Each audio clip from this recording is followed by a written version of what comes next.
നമസ്കാരം. Pre market റിപ്പോർട്ട്സിലേക്ക് സ്വാഗതം. ഇന്ന് സെപ്റ്റംബർ 2, 2025 ചൊവ്വ. പ്രതീക്ഷിച്ചതിനേക്കാളും മികച്ചതായി വന്ന GDP ഗ്രോത്ത് റേറ്റും US ട്രേഡ് താരിഫിനെതിരെ US കോടതിയുടെ ഭാഗത്ത് നിന്ന് വന്ന റൂളിംഗിനെ തുടർന്നുണ്ടായ പോസിറ്റീവ്നെസ് തുടങ്ങി പലവിധ കാരണങ്ങൾ കൊണ്ട് തുടർച്ചയായിട്ട് 3 ട്രേഡിംഗ് സെഷനിൽ നഷ്ടത്തോടുകൂടി വ്യാപാരം അവസാനിപ്പിച്ച ഇന്ത്യൻ മാർക്കറ്റിന് ഇന്നലെ നേട്ടത്തോടുകൂടി വ്യാപാരം അവസാനിപ്പിക്കുവാൻ സാധിച്ചെങ്കിലും വിദേശ ധനകാര്യ സ്ഥാപനങ്ങൾ ക്യാഷ് മാർക്കറ്റിൽ 1429.71 കോടി രൂപയ്ക്ക് സെല്ലിംഗ് തുടരുന്നതാണ് കണ്ടത്.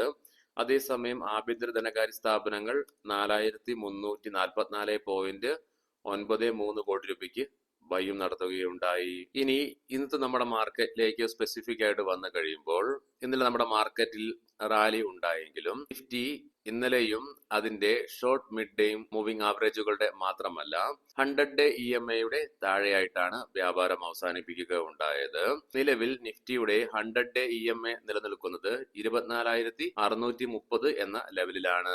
ഇന്നലെ നമ്മൾ കണ്ടു നിഫ്റ്റി ഈ ലെവൽ മറികടന്ന് 24,635 എന്ന ലെവലിൽ റെസിസ്റ്റൻസ് ഫേസ് ചെയ്യുന്നതും. അതുകൊണ്ട് തന്നെ അനലിസ്റ്റുകളുടെയും എക്സ്പെർട്ടുകളുടെയൊക്കെ അഭിപ്രായ പ്രകാരം ഇന്ന് നിഫ്റ്റിക്ക് മുന്നോട്ടൊരു പ്രയാണം സാധ്യമാകണമെങ്കിൽ 100-ഡേ EMA ലെവലായ 24,630 എന്ന ലെവൽ മറികടന്നുകൊണ്ട് അതിന് മുകളിലായിട്ട് നിലനിൽക്കാൻ സാധിക്കുകയാണെങ്കിൽ 24,700, 24,800 എന്നീ ലെവലുകളിലേക്ക് നിഫ്റ്റിക്ക് എത്തിച്ചേർന്നേക്കാം. അതിനെ തുടർന്ന് നിഫ്റ്റിക്ക് ഈ രണ്ട് ലെവലുകളുടെ മുകളിലായിട്ട് നിലനിൽക്കാൻ സാധിക്കുകയാണെങ്കിൽ 25,000-ലേക്കുള്ള നിഫ്റ്റിയുടെ പ്രയാണം തള്ളിക്കളയാനാവുകയില്ല. ഇനി അഥവാ ഇന്ന് നിഫ്റ്റിയിൽ 24,420 എന്ന ലെവൽ ബ്രേക്ക് ചെയ്തുകൊണ്ട് ഒരു ഫോൾ ഉണ്ടാവുകയാണെങ്കിൽ ഓഗസ്റ്റ് മാസത്തെ ലോ ആയ 24,330 എന്ന ലെവൽ നിഫ്റ്റിയെ സംബന്ധിച്ചിടത്തോളം അടുത്ത സപ്പോർട്ടായിട്ട് മാറിയേക്കാം. ഈ ലെവലും നിഫ്റ്റി ബ്രേക്ക് ചെയ്യുകയാണെങ്കിൽ നിഫ്റ്റിയുടെ 200-ഡേ EMA ലെവലായ 24,270 എന്ന ലെവൽ നിഫ്റ്റിയെ സംബന്ധിച്ചിടത്തോളം ഡൗൺ സൈഡിലേക്ക് അതിപ്രധാനമാണ്. അതുകൊണ്ട് തന്നെ 24,270 എന്ന ലെവൽ നിഫ്റ്റി ബ്രേക്ക് ചെയ്യുകയാണെങ്കിൽ സെല്ലിംഗ് പ്രഷറും അനുഭവപ്പെട്ടേക്കാം. പ്രത്യേകം ശ്രദ്ധിക്കുക, ഇത് ട്രേഡ് റെക്കമെൻഡേഷൻ അല്ല, അനലിസ്റ്റുകളുടെയും എക്സ്പെർട്ടുകളുടെയൊക്കെ അഭിപ്രായം മാത്രമാണ്. എഡ്യൂക്കേഷൻ പർപ്പസുകൾക്ക് വേണ്ടി മാത്രമാണ് ഈ ലെവലുകൾ വിശദീകരിക്കുകയുണ്ടായത്. ഇൻഡെക്സ് ഓപ്ഷൻസ് ട്രേഡിംഗിലെ ഹയർ ഇൻട്രാഡേ ലിമിറ്റ്സ് ഒക്ടോബർ 1 മുതൽ സെബിയുടെ ഭാഗത്ത് നിന്നും പുനരവതരിപ്പിക്കുമെന്നുമുള്ള റിപ്പോർട്ടുകൾ വരുന്നുണ്ട്. ഇന്ന് പ്രധാനപ്പെട്ട ഗ്ലോബൽ ഇവന്റുകളില് ഉച്ചതിരിഞ്ഞ് 2:30 യൂറോപ്പിൽ നിന്നും ഓഗസ്റ്റ് മാസത്തെ inflation rate year on year flash release ചെയ്യുന്നുണ്ട്. വൈകുന്നേരം നമ്മുടെ മാർക്കറ്റ് അടച്ചതിന് ശേഷം 7:30 US-ൽ നിന്നും ISM manufacturing PMI data August മാസത്തെ റിലീസ് ചെയ്യുന്നുണ്ട്. ഗ്ലോബൽ മാർക്കറ്റുകൾ പരിശോധിക്കാം. US മാർക്കറ്റുകൾ ഇന്നലെ അവധിയിലായിരുന്നു.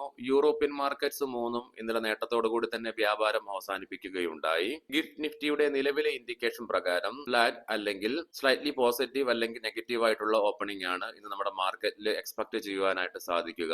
ഏഷ്യൻ മാർക്കറ്റ്സിലേക്ക് വരുമ്പോൾ ജപ്പാൻ മാർക്കറ്റും കൊറിയൻ മാർക്കറ്റും നേട്ടത്തോടുകൂടി തന്നെ ഇന്ന് വ്യാപാരം ആരംഭിച്ചിട്ടുണ്ട്. കൊമോഡിറ്റിയിൽ ബ്രെന്റ് ക്രൂഡിലും ക്രൂഡ് ഓയിലിലും ഗോൾഡിലൊക്കെ ഉയർച്ച തന്നെയാണ് നിലവിലും അനുഭവപ്പെടുന്നത്.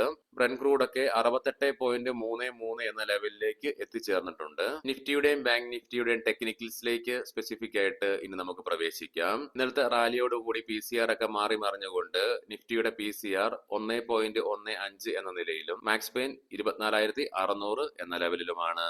ഇന്നലെ ഉണ്ടായ റാലിയുടെ ഫലമായി ലോങ് ബുള്ളിഷ് കാൻഡിൽസ്റ്റിക് പാറ്റേൺ ആണ് നിഫ്റ്റിയുടെ ഡെയിലി ചാർട്ട്സിൽ നിന്നും ദൃശ്യമാകുന്നതെങ്കിലും ഷോർട്ട് ഡേ മൂവിംഗ് ആവറേജസുകളായ 10-20 ഡേയുടെയും മിഡ് ഡേ മൂവിംഗ് ആവറേജ് ആയ 50-ഡേ EMAയുടെയും മാത്രമല്ല 100-ഡേ താഴെയായിട്ടാണ് വ്യാപാരം അവസാനിപ്പിച്ചെങ്കിലും ഇന്നലെ നിഫ്റ്റിക്ക് അതിന്റെ 100-ഡേ EMAയുടെ അടുത്തായിട്ട് വ്യാപാരം അവസാനിപ്പിക്കുവാനും സാധിച്ചു. വീക്കിലി ഓപ്ഷൻസ് ഡാറ്റ പ്രകാരം 25,000 എന്ന സ്ട്രൈക്കിലാണ് കോൾ സൈഡിലേക്ക് ഏറ്റവും കൂടുതൽ ഓപ്പൺ ഇൻട്രസ്റ്റുകൾ കാണുവാൻ സാധിക്കുന്നതെങ്കിലും 24,650 എന്ന സ്ട്രൈക്കിലാണ് ഏറ്റവും കൂടുതൽ കോൾ റൈറ്റിംഗ് നിലവിൽ കാണുവാനായിട്ട് സാധിക്കുക. അതേസമയം 24,500 എന്ന സ്ട്രൈക്കിലാണ് പുട്ട് സൈഡിലേക്ക് ഏറ്റവും കൂടുതൽ ഓപ്പൺ ഇൻട്രസ്റ്റ് നിലവിൽ ദൃശ്യമാകുന്നതെങ്കിലും അതേ സ്ട്രൈക്കിൽ തന്നെയാണ് ഏറ്റവും കൂടുതൽ പുട്ട് റൈറ്റിംഗും കാണുവാനായിട്ട് സാധിക്കുന്നത്. ബാങ്ക് നിഫ്റ്റിയുടെ PCR 0.88 എന്ന നിലയിലും മാക്സ് പെയിൻ 55,000 എന്ന ലെവലിലുമാണ്. തുടർച്ചയായി 5 ട്രേഡിംഗ് സെഷനിൽ ബാങ്ക് നിഫ്റ്റിയിൽ അനുഭവപ്പെട്ട സെല്ലിംഗ് പ്രഷറിന് ശേഷം ഇന്നലെ റാലിയോടുകൂടി ബാങ്ക് നിഫ്റ്റിയുടെ ഡെയിലി ചാർട്ട്സിൽ നിന്നും ഗ്രീൻ ക്യാൻഡിൽ ദൃശ്യമാണെങ്കിലും നിലവിൽ ബാങ്ക് നിഫ്റ്റിയും അതിന്റെ ഷോർട്ട് മിഡ് ഡേ മൂവിംഗ് ആവറേജുകളുടെ മാത്രമല്ല 100-ഡേ EMA താഴെയായിട്ടാണ് വ്യാപാരം അവസാനിപ്പിച്ചിരിക്കുന്നത്. മന്ത്ലി ഓപ്ഷൻസ് ഡാറ്റ പ്രകാരം 56,000 എന്ന സ്ട്രൈക്കിലാണ് കോൾ സൈഡിലേക്ക് ഏറ്റവും കൂടുതൽ ഓപ്പൺ ഇൻട്രസ്റ്റ് നിലനിൽക്കുന്നതെങ്കിലും 55,000 എന്ന സ്ട്രൈക്കിലാണ് ഏറ്റവും കൂടുതൽ റൈറ്റിംഗ് കോൾ സൈഡിലേക്ക് കാണുവാനായിട്ട് സാധിക്കുക. അതേസമയം 54,000 എന്ന സ്ട്രൈക്കിലാണ് പുട്ട് സൈഡിലേക്ക് ഏറ്റവും കൂടുതൽ ഓപ്പൺ ഇൻട്രസ്റ്റ് ദൃശ്യമാകുന്നതും ഏറ്റവും കൂടുതൽ റൈറ്റിംഗും നിലവിൽ കാണുവാനായിട്ട് സാധിക്കുന്നത്. പ്രധാനപ്പെട്ട സ്റ്റോക്കിംഗ് ന്യൂസുകൾ പരിശോധിക്കാം. മുൻകൂട്ടി ഓർമ്മിപ്പിച്ചുകൊള്ളട്ടെ, ഇതൊരു ബൈ ഓർ സെൽ റെക്കമെൻഡേഷൻ അല്ല. ഹൈവേ ഇൻഫ്രാസ്ട്രക്ചർ ഇന്നലെ കമ്പനി പുറത്തുവിട്ട Q1 ഏർണിംഗ്സിൽ പ്രോഫിറ്റിൽ 71% ഉയർച്ച രേഖപ്പെടുത്തിക്കൊണ്ട് 4.2 കോടി രൂപയിൽ നിന്നും 7.2 കോടി രൂപയായി ഉയർച്ച രേഖപ്പെടുത്തുകയുണ്ടായി. റവന്യൂവിലും 4.55% ഉയർച്ച ഇയർ ഓൺ ഇയറിൽ രേഖപ്പെടുത്തുകയുണ്ടായി. ഹീറോ മോട്ടോർ കോർപ്പ് ഇന്നലെ പുറത്തുവിട്ട ഓഗസ്റ്റ് മാസത്തെ സെയിൽസ് ഡാറ്റ പ്രകാരം 8.1% വർധനവ് സെയിൽസിൽ രേഖപ്പെടുത്തിയപ്പോൾ 5.5% വർധനവ് ഡൊമസ്റ്റിക് സെയിൽസിൽ രേഖപ്പെടുത്തുകയുണ്ടായി. ഈ സമയം എക്സ്പോർട്ടിൽ 72.1% കുതിച്ചുചാട്ടവും കമ്പനി നടത്തുകയുണ്ടായി. NMDC monthly production and sales ഡാറ്റയിൽ ഓഗസ്റ്റ് മാസത്തെ ഇയർ ഓൺ ഇയറിൽ അയൺ ഓറിന്റെ പ്രൊഡക്ഷനിൽ 9.8% വർധനവ് രേഖപ്പെടുത്തിയപ്പോൾ അയൺ ഓർ സെയിൽസിൽ 8% ഉയർച്ചയും രേഖപ്പെടുത്തുകയുണ്ടായി. കോൾ ഇന്ത്യ ഇന്നലെ പുറത്തുവിട്ട ഓഗസ്റ്റ് മാസത്തെ മന്ത്ലി പ്രൊഡക്ഷൻ ആൻഡ് സെയിൽസ് ഡാറ്റയിൽ 9.4% വളർച്ച പ്രൊഡക്ഷനിൽ രേഖപ്പെടുത്തുകയുണ്ടായി.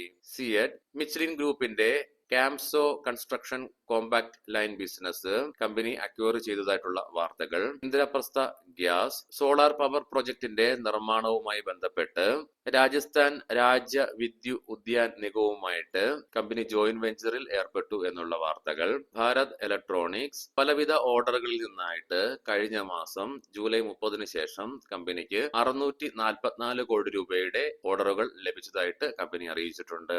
ഏവർക്കും നല്ല ഒരു ട്രേഡിംഗ് ദിനം ആശംസിക്കുന്നു. വൈകുന്നേരം പോസ്റ്റ് മാർക്കറ്റ് റിപ്പോർട്ടുമായിട്ട് കണ്ടുമുട്ടാം. നന്ദി, നമസ്കാരം.